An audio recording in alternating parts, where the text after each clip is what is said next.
राजा परिमाल महोबे में राज कर रहे थे। उन्होंने राजाओं को जीतने के पश्चात अपने शस्त्रों का त्याग कर दिया था, परंतु उन्हीं के द्वारा पालित आल्हा, ऊदल और मलखान अपने भुजबल से उनके यश की पताका को निरंतर फहरा रहे थे।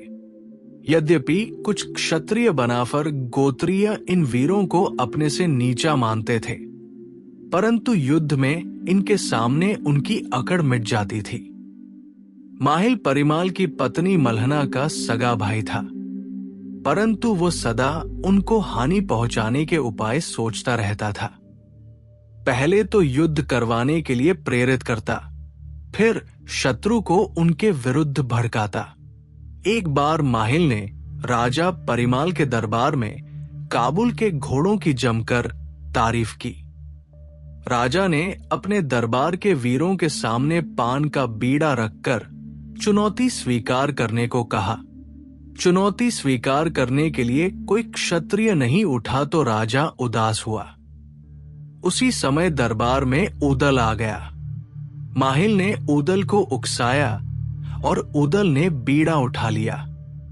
राजा अपने प्यारे पालित पुत्र को काबुल की लंबी यात्रा पर भेजने को तैयार नहीं थे। ऊदल ने अधिक हठ किया तो राजा ने देवपाल ढेवा को ऊदल के साथ जाने को कहा। राजा ने दोनों को 14 खच्चर मंगवा कर दिए और सोने की मुहरें भी खर्च के लिए दी।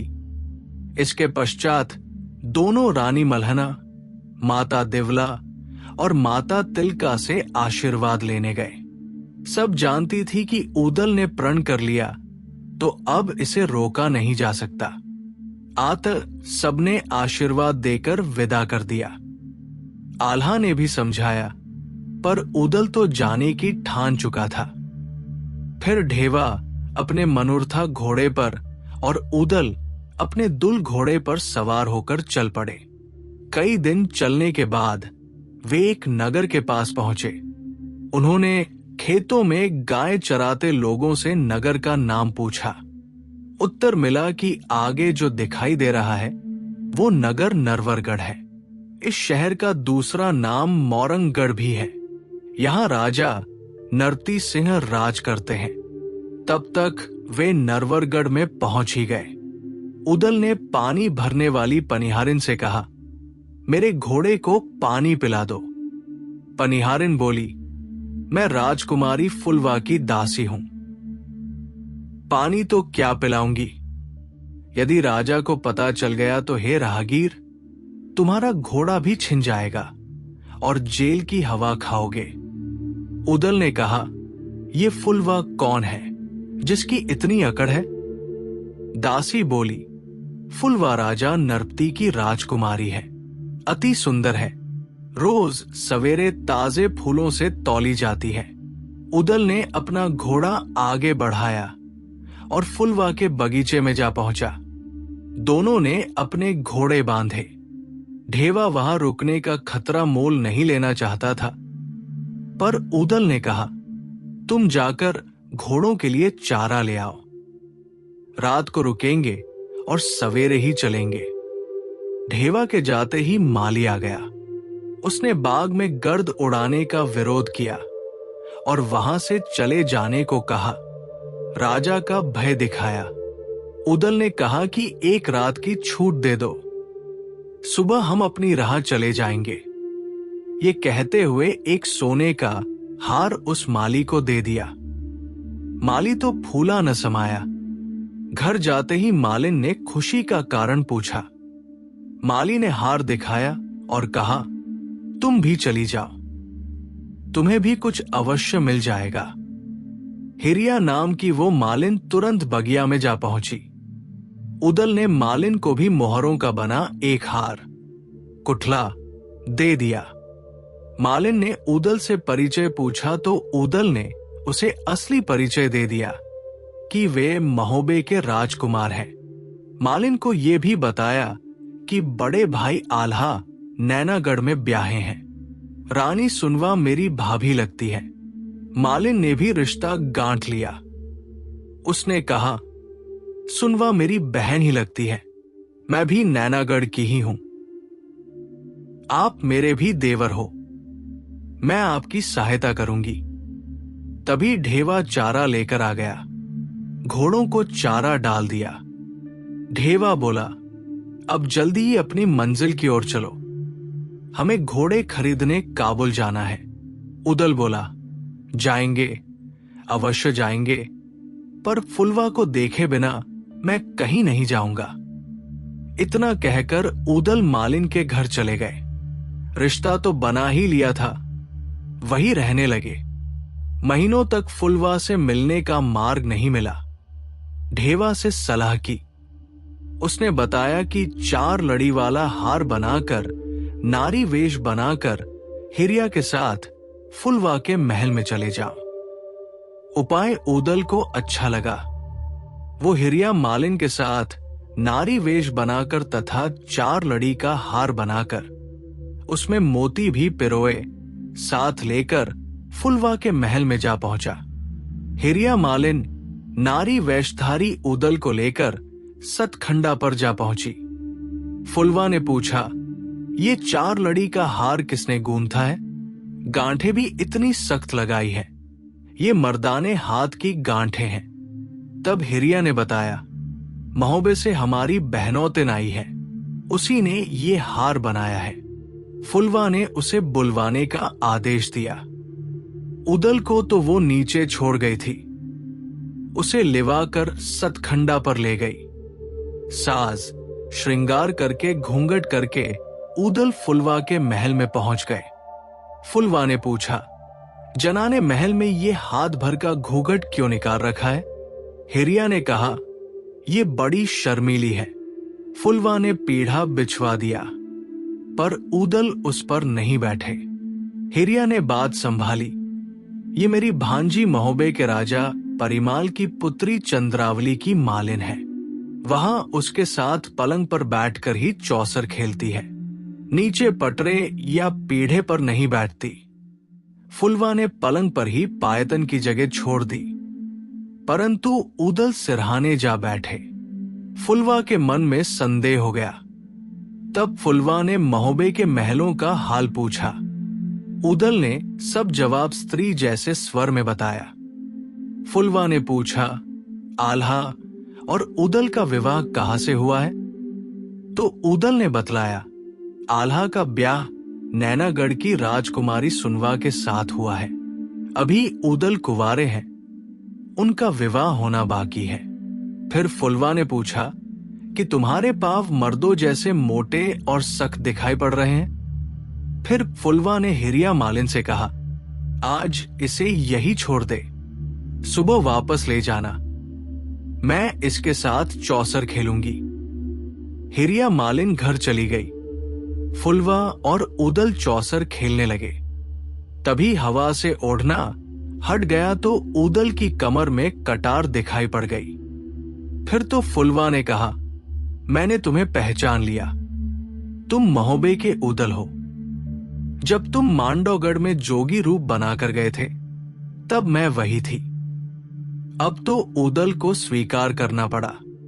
फुलवा ने कहा कि हम अभी आपस में ब्याह रचा लेते हैं। उदल ने कहा, इस प्रकार चोरी से विवाह करने से हमारी राजपूती शान में बट्टा लग जाएगा। हम महोबे से बारात लेकर आएंगे और विधि पूर्वक तुम्हें विदा करवा कर ले जाएंगे। उदल ने ब्याह का आश्वासन गंगाजली उठा कर दिया। फिर फुलवा ने खाना खाने के लिए आग्रह किया, परंतु उदल ने कहा, बिना ब्याहे न तो मैं तुम्हारे हाथ का खाना खाऊंगा और न तुम्हारी सेज पर पाव रखूंगा। इससे मेरी राजपूती आन टूटती है। उदल की बात फुलवा ने मान ली। सुबह को जल्दी ही पालकी में बिठाकर हिरिया मालिन उसे लीवा ले गई। मकरंद ठाकुर ने हिरिया से पूछा तो उसने अपनी बहनौतिन बताकर पीछा छुड़वाया। मालिन के घर पहुंचकर उदल ने कपड़े बदले। ढेवा ने कहा कि फुलवा को मैं भी देखना चाहता हूं। तब दोनों ने अपनी जोगी वाली गूदड़ी निकाली और जोगी बनकर गाते बजाते महल के सामने जा पहुंचे। पनिहारिन दोनों जवान जोगियों को देखने लगी। बांदी ने जाकर रानी को जोगियों की बात सुनाई। रानी ने कहा, उन जोगियों को महलों में बुलवाओ, हम भी देखें। दासी ने देर नहीं लगाई, दौड़ी दौड़ी जोगियों के पास आई और बुलाकर ले गई। राजा ने उन्हें अपने पास बुला लिया। उदल ने बाएं हाथ से राजा को प्रणाम किया तो राजा नाराज हो गया। तब जोगी ने कहा, जिस हाथ से सुमरनी माला जपते हैं, राम नाम लेते हैं, उसी हाथ से आपकी बंदगी करने से हमारा योग भंग हो जाता, इसलिए बाएं हाथ का उपयोग करते हैं। फिर तो राजा की आज्ञा से जोगी गाने बजाने लगे। उदल की तान और ढेवा की खंजरी की आवाज ने सबके मन मोह लिए। वाह वाह होने लगी। राजा नरपति सिंह बहुत प्रसन्न हुए। उदय सिंह राय ने नृत्य करना शुरू कर दिया। महलों की दीवारें तक मोहित हो गई। राजा ने आग्रह किया, जोगी आज यही विश्राम करे तथा हमारा आतिथ्य स्वीकार करे।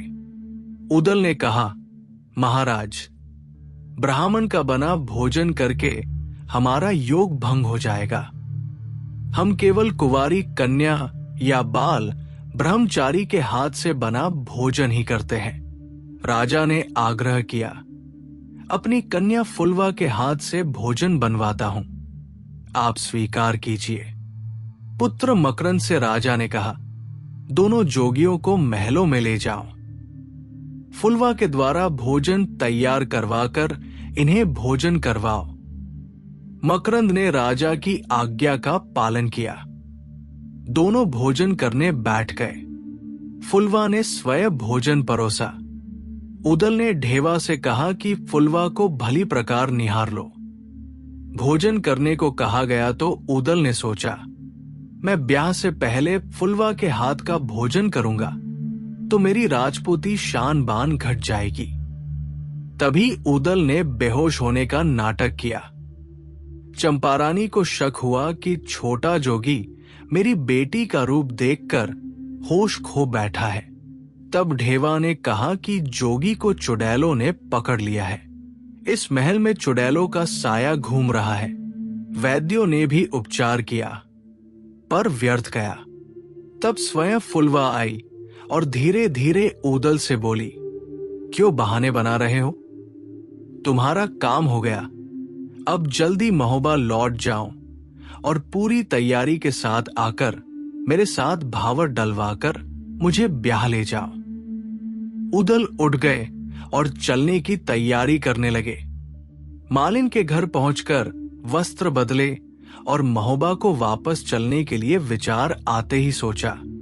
काबुल गए, न घोड़े खरीदे, जो धन लेकर चले थे वो सब खर्च हो गया। राजा परिमाल को तथा अग्रज आल्हा को क्या जवाब देंगे? तब ढेवा ने उदल से कहा, तुम पागल का नाटक करके चलो, बाकी मैं संभालूंगा। जो कहना होगा मैं कह लूंगा। उदल और ढेवा लौटकर महोबा पहुंचे। तंबू कीर्ति सागर के पास लगा दिया।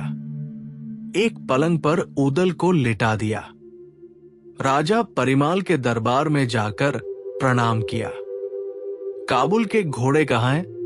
पूछने पर देवा ने कहा, सागर के पास जाकर देख लो। राजा तुरंत सागर के पास पहुंचे।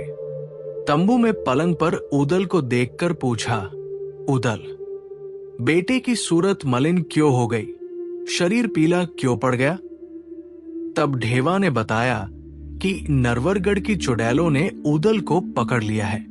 वही इलाज करवाते हुए हमने सारा धन खर्च कर दिया। जब बिल्कुल खाली हो गए तब मजबूरी में महोबा लेकर आया हूं। राजा भी घबरा गया और आल्हा को भी भारी चिंता हुई। माता देवै और रानी मल्हना भी ये समाचार सुनकर रोने लगी। तब रानी सुनवा मछला ने ढेवा से कारण पूछा। चुड़ैलों वाली बात सुनकर मछला बोली, उदल को मेरे पास बुलवाओ।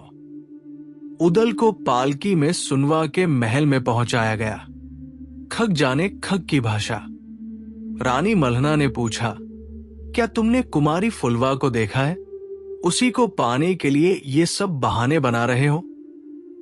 उदल मुस्कराने लगा। बोला, भौजी, आपको ये सब कैसे पता चल गया? उदल ने फिर तो सारी बात विस्तार से सुना दी कि फुलवा से गंगा जली उठाकर वादा करा लिया है कि विवाह उसी से होगा।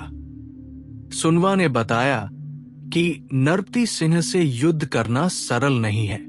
उनके पास काठ का घोड़ा है जो उड़ सकता है, एक बाण है जो अजेय है, उसका वार खाली नहीं जाता, शनिश्चर की शिला है जो सब पर भारी पड़ती है। इस पर उदल बोला कि कुछ भी हो, ब्याह तो फुलवा से ही करना है। कैसे होगा ये आप जाने। सुनवा ने आल्हा से जाकर कहा कि नरवरगढ़ से युद्ध करके उदल का ब्याह फुलवा से करवाना ही पड़ेगा। आल्हा ने विवशता प्रकट की तो सुनवा ने कहा, आप घर में चूड़ी पहनकर बैठो, मैं उदल का ब्याह करवा कर लाऊंगी। वीर भला ऐसे ताने सुन सकते हैं? आल्हा ने राजा परिमाल से कहा। राजा ने भी उदल को समझाने का प्रयास किया, परंतु उदल को तो फुलवा की रट लगी थी। आखिर शुभ घड़ी देखकर उदल को दूल्हा बनाकर मढ़ा पूजा, हल्दी लेपन आदि सब क्रियाएं करवा दी गई और अलग अलग राज्यों के राजाओं को बारात के लिए आमंत्रित कर दिया। आल्हा, उदल, मलखान, ढेवा, ब्रह्मा तो चले ही, शेष सभी राजा भी अपने शस्त्रों से सुसज्जित होकर बारात में सम्मिलित हुए। झुन्नागढ़, बौटीगढ़, नैनागढ़, दिल्ली आदि सभी राजाओं को बारात में बुला लिया गया। सभी तैयारियां पूरी करके उदल को मुकुट पहनाकर पालकी में बिठा दिया गया। चंद्रावली बहन के पति इंद्रसेन जी ने उदल को गोद में उठाया और कुएं पर जाकर रख दिया। रानी मल्हना ने कुएं में पांव लटका दिए। उदल ने माता मल्हना को कए से उठा लिया। फिर माता ने आशीर्वाद दिया। फिर उदल पालकी में सवार हुए और बारात रवाना हुई। हाथी सवार हाथियों पर चढ़ गए और घुड़सवार घोड़ों पर चढ़ गए। तोपची भी तोपों के साथ आगे बढ़ने लगे। पंचशावद हाथी पर आल्हा सवार हो गए। कबूतरी घोड़ी पर मलखान चढ़े। घोड़ी हिरोजिन पर सुलिखे सवार हुए। ढेवा मनुर्था घोड़े पर चढ़े और मन्ना गुजर ने अपना सब्जा घोड़ा आगे बढ़ाया। बनारस वाले तालहन सैयद की घोड़ी का ही नाम सिन्नी था। बारात नरवरगढ़ के लिए चल पड़ी।